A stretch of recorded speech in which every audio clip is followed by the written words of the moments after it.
Irmão Márcio, por favor, me ajude.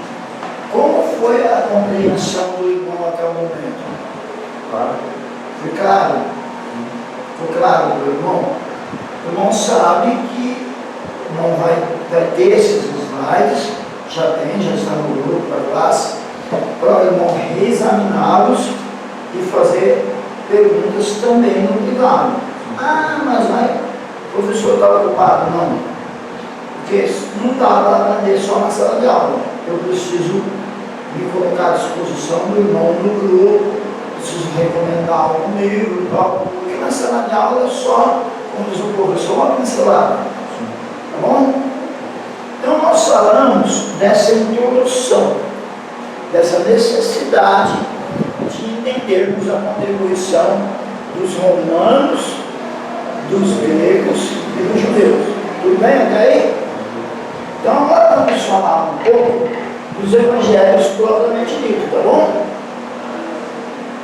Então vamos lá. Os evangelhos correspondem a cerca de 46% do Novo Testamento, quase a metade, não é isso? 46%. A igreja primitiva colocou os evangelhos no início do cânon.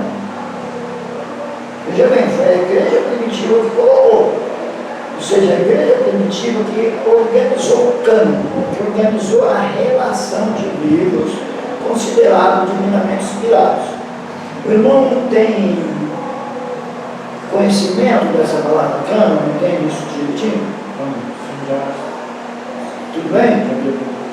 Tá. Se o irmão não dominar, eu explico para o irmão, não há necessidade. Tá. Então tudo bem. Então a igreja primitiva foi que organizou o cânon e colocou o Novo Testamento, colocou os 4 evangelhos primeiros. Primeiro, não por serem eles os primeiros livros escritos, eles não foram os primeiros livros escritos. Olha, um desses 3, tá? Ou Tiago, ou Gálatas, ou 1 Tessalonicenses. Um desses 3 foi o primeiro, não foram os evangelhos. Mas na hora de organizar, a igreja primitiva colocou os evangelhos, por quê? Por serem eles os primeiros, não por serem eles os primeiros livros escritos, mas por serem o fundamento. Você vai construir uma casa, primeiro você põe o fundamento, não é isso? Por serem o fundamento, sobre o qual Atos e as epístolas estão edificadas. Não acho, o senhor já pensou no Novo Testamento começando pelo livro de Atos? É. Mas pensa, não ficaria um negócio esquisito, direto do livro de Atos? Pula os evangelhos e vai direto para a igreja primitiva já, né? Fica estranho. Não fica estranho? E se for direto para as epístolas? É por isso, apesar de não ser escrito primeiro, mas a igreja primitiva decidiu colocar primeiro. A palavra grega evangelion se refere às boas novas ou alegres novas. Então, ela não se refere somente a Cristo. Podia ser a boa nova de um nascimento do filho de um grande rei, mas no contexto cristão se refere a Jesus Cristo. Tá bom? A palavra grega evangelion refere-se às boas novas ou alegres novas acerca de Jesus Cristo, que foi oralmente proclamado. Primeiro, as pessoas foram mudando umas para as outras. Quando aquelas pessoas começaram a envelhecer, passavam 30 anos que os fatos não conseguiram, vamos escrever, porque senão vai morrer esses testemunhas oculares, nós não vamos ter um registro das testemunhas oculares. E aí então, ele foi escrito. A princípio era oral. Tá? Tanto é que a princípio era oral, veja o que Lucas fez. Abra sua Bíblia no Evangelho segundo escreveu São Lucas e leia do versículo 1 ao 3, por favor. tendo em vista que muitos já se empenhavam em elaborar uma narrativa histórica. Ou seja, já tinha tradição oral e já tinha gente tentando colocar em ordem, escrever. Continua. Sobre os eventos que se cumpriram em nós, conforme nos transmitiram os que desde o princípio foram testemunhas oculares, dos fatos e servos dedicados à palavra, e pessoalmente investiguei tudo em minúcias a partir da origem e decidi escrever-te um relato ordenado, o excelentíssimo Teófilo, e isso para que tenhas plena certeza das verdades que a ti foram ministradas. Então, o que ele fez? Ele consultou a tradição oral, conversou com pessoas, entrevistou pessoas. Esse Teófilo aqui foi um entrevistado, no caso. O Teófilo é o seguinte: a palavra Teófilo significa, vem do grego, ela significa amante de Deus, ou aquele que ama a Deus. O que não quer dizer que ele já era crente, porque o Deus aí pode ser os deuses gregos, certo? Mas o nome dele, Teófilo, por algum motivo colocaram esse nome nele, que significa amante de Deus. O que aconteceu? Ele era um funcionário público importante, como se fosse hoje um secretário de Estado, uma coisa assim. E ele converteu-se. E Lucas era médico, mas tinha habilidade também como historiador. O Teófilo foi e pagou a viagem de Lucas, porque as viagens eram caras, pagou a viagem de Lucas. Lucas foi até onde os fatos aconteceram, escreveu e enviou para Teófilo. Tá? E Teófilo é o amigo de Deus, é o amante de Deus. Tudo bem? Deu para entender direitinho a questão de Teófilo? Tá. Então, mais tarde, veio a ser escrito. A igreja primitiva considerou somente os 4 evangelhos. Porque ele falando aí que outras pessoas tentaram. Sim. Mas a igreja primitiva considerou somente esses 4 que nós lemos até hoje. Da forma que conhecemos, como dotados de autoridade e divinamente inspirados. A igreja reconheceu somente esses 4. Pois bem, o que são os 4 evangelhos? Os evangelhos não são biografias no sentido moderno da palavra. Por que eles não são? Porque eles vão além da morte. A biografia só vai até quando a pessoa morre para a biografia. Os evangelhos vão além da morte. Porque os evangelhos falam da ascensão, falam da ressurreição, falam da promessa da segunda vinda. Então, alguns livros que você vai estudar vão chamar os evangelhos de biografia, mas é só para classificar. Quando você vai analisar profundamente, eles não são biografias, tá bom? Não estranho. Você vai encontrar lá em alguns livros biografia, mas é só uma classificação, tudo bem? Os evangelhos não são biografias no sentido moderno da palavra. Por quê? Porque eles vão além disso. Uma vez que eles não pretendem narrar a vida completa de Jesus. Eles narram principalmente o ministério. Fala do nascimento, mas narra principalmente o ministério. Então você pode ler para nós o Evangelho segundo escreveu São João, capítulo 20, verso 30. Você fica desconfortável quando eu falo São João? Não. Que alguns irmãos ficam, né? Alguns irmãos, não fala São João, não. Mas eu tenho meus motivos para falar São João, porque realmente ele era santo mesmo. Tanto ele quanto Paulo, quanto eu sou santo, você também é santo. Mas tem gente que se sente desconfortável quando você fala São João. Vamos lá. 30, né? 20, verso 20. Capítulo 20, verso 30. Verdadeiramente, Jesus realizou, na presença dos seus discípulos, muitos outros milagres, que não estão escritos neste livro. Estes, entretanto, foram escritos para que possais acreditar que Jesus é o Cristo, o Filho de Deus, e para que crendo tenhas vida em seu nome. Então não é completo, não é verdade? Já ficou claro que não dá todos os milagres. Até que ele coloca, se colocasse todos, não nem podia escrever de tanto que ele fez. Né? É verdade. 21, 25. Jesus realizou ainda muitas outras maravilhas, se todas essas fossem escritas uma por uma, acredito que nem mesmo o mundo inteiro seria capaz de conter os livros que se escreveriam. Olha aí. Então não está tudo nos 4 evangelhos. Com exceção das narrativas sobre o seu nascimento, eles dão poucas informações sobre os primeiros 30 anos de vida de Jesus. Fala do nascimento, mas não dá muitas informações. Embora Lucas diga assim, o menino crescia em graça para com Deus e para com os homens. Embora também nós vejamos ele no templo, conversando com os doutores da lei, mas fala pouco sobre questões que envolvem a vida dele nos primeiros 30 anos. Apesar de o ministério público de Jesus ter durado somente 3 anos, os evangelhos dedicam a maior parte de sua atenção à última semana. Durou 3 anos, mais ou menos, mas eles dedicam atenção mais à última semana.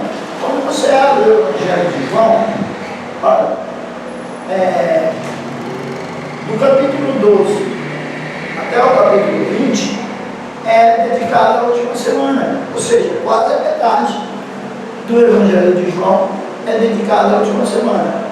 E nos demais evangelhos também, a maior parte é dedicada à última semana da vida de Jesus.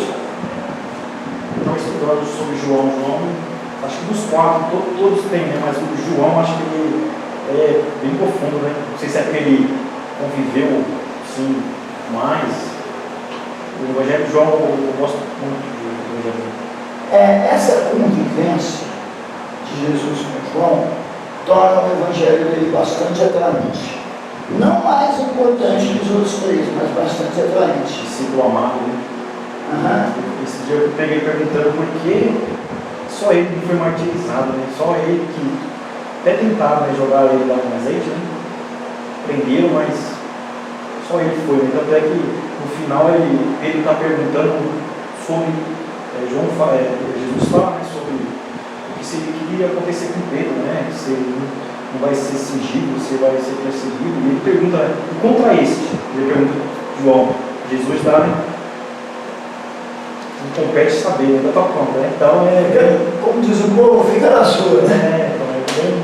Olha lá, embora eles sejam historicamente exatos, não tem erro histórico, e apresente detalhes biográficos importantes da vida de Jesus, então são exatos historicamente. Porém, os objetivos principais dos evangelhos são teológicos, informações teológicas e apologéticas, ou seja, defesa da fé.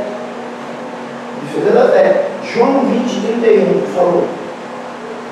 Eles são teológicos, informações de teologia e apologéticos, informações para nós podermos defender a nossa fé. Estes, entretanto, foram escritos para que possais acreditar que Jesus é o Cristo, o Filho de Deus, para que crendo tenhas vida em seu nome. Vida em seu nome. Olha lá. Os evangelhos sinópticos. Tudo bem até aí, Márcio? Então vamos mais adiante um pouco. Os evangelhos sinópticos. Ainda que cada evangelho tenha seu ponto de vista e seu público singular, cada evangelho tem o seu ponto de vista e seu público singular. O público de Mateus são judeus. O público de Marcos é a igreja de Roma. O público de Lucas são os gregos. E o público de João é a igreja como um todo. Então cada um tem o seu público. Ainda que cada evangelho tenha seu ponto de vista, seu público singular, os singulares, Mateus, Marcos e Lucas, compartilham um ponto de vista em comum. Eles têm muita coisa em comum. Não compartilharam com João. João é um pouco diferente dos outros três. Foi escrito em uma outra época, um propósito diferente, teologicamente mais profundo. Não é mais importante, mas teologicamente mais profundo. Quando ele escreveu, João escreveu, já tinha passado, que estava no período da igreja primitiva. Então, ele escreveu depois ele estava preso antes. Tá. Veja bem, o período da igreja primitiva, ele é longo. É longo. Ele não termina com os evangelhos. O que termina quando termina o Novo Testamento é o período apostólico, tudo bem? Sim. Quando terminou o Novo Testamento, terminou o período apostólico. Mas não terminou o período da igreja primitiva. O tempo dos pais da igreja, que nós vamos estudar depois, também é considerado igreja primitiva, tudo bem? Agora João, ele é o último a escrever. Tá? Ele é o último a escrever. Ele escreve os evangelhos antes de ir preso. Tá? Antes de ir para ele de Patmos. Mas é o último a escrever. Bom, alguns historiadores acham que ele escreveu depois. Mas o mais provável é que ele escreveu antes de ir para ele de Patmos. Tá? Pois bem, então compartilham um ponto de vista em comum que João não compartilha, os sinóticos. Por causa disso, Mateus, Marcos e Lucas são conhecidos como evangelhos sinóticos, tudo bem? Da onde vem essa palavra sinóticos? De uma palavra grega que significa ver junto ou compartilhar de um mesmo ponto de vista. O ponto de vista de João é diferente do ponto de vista de Marcos, Mateus e Lucas. Então, Marcos, Mateus e Lucas são sinóticos. João não. João, o ponto de vista dele é diferente. Tudo bem? Depois desse negócio do ponto de vista, nós vamos ver um por um. Tá? Os quatro. Um exemplo dessa visão compartilhada é o enfoque comum dos três evangelhos no ministério de Cristo na Galileia. Mateus, Marcos e Lucas mostram o ministério de Cristo na Galileia, enquanto João enfatiza seu ministério na Judéia. Então já dá uma diferença, certo? Além disso, os evangelhos sinóticos contêm inúmeras parábolas, ao passo que João não registra nenhuma. Outra diferença. Mateus, Marcos e Lucas têm parábola, João não. João e os evangelhos sinóticos registram somente dois acontecimentos em comum. Porque os sinóticos, eles repetem várias coisas entre eles. João não. João só repete duas coisas que estão nos outros três. Jesus andando sobre as águas e a alimentação dos 5.000 antes da semana da paixão. Só isso que João repete. Os outros três não, eles se repetem entre si. João só repete esses dois fatos. Tudo bem? Essas diferenças entre João e os sinóticos, Mateus, Marcos e Lucas, entretanto, não são contraditórias, mas complementares. Não vai dar contradição, vai complementar, vai deixar mais completo. O escritor de cada evangelho escreveu de uma perspectiva única.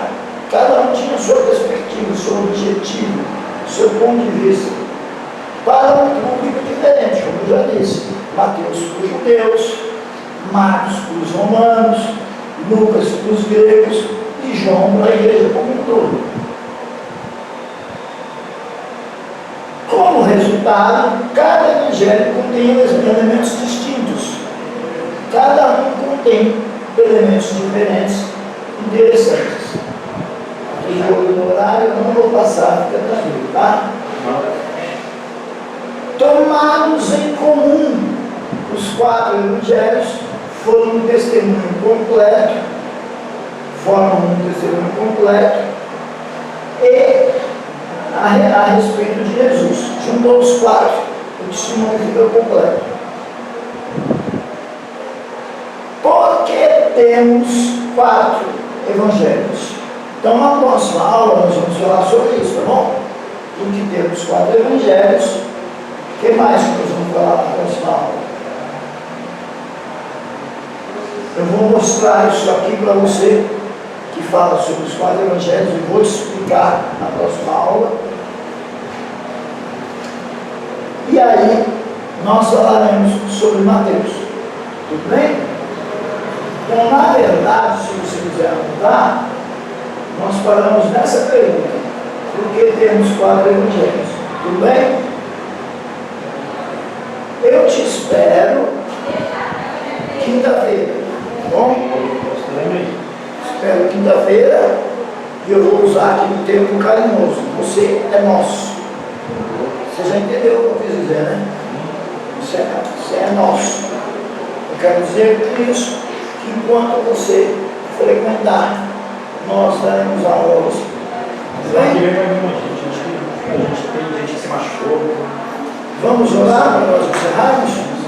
Posso orar? Posso? Pai, em nome de Jesus Cristo, o seu amado Filho, que é poderoso e fiel, cuja presença nos encontramos esta noite. Nós lhe damos graças, Pai, pela vida do Marcos, presente aqui, ó Deus, com a intenção de aprender a tua palavra. Pai amoroso, Deus bendito, Deus de toda glória, Deus santo. Nós te pedimos, ó Pai, que na próxima semana os demais possam estar conosco. Agradecemos pela vida que temos e pedimos que nós possamos guardar no nosso coração para não pecarmos contra ti. Te pedimos isso e agradecemos em nome de Jesus. Amém. Márcio, Deus te abençoe e eu estou à sua disposição, tanto no grupo como no privado. Tá bom?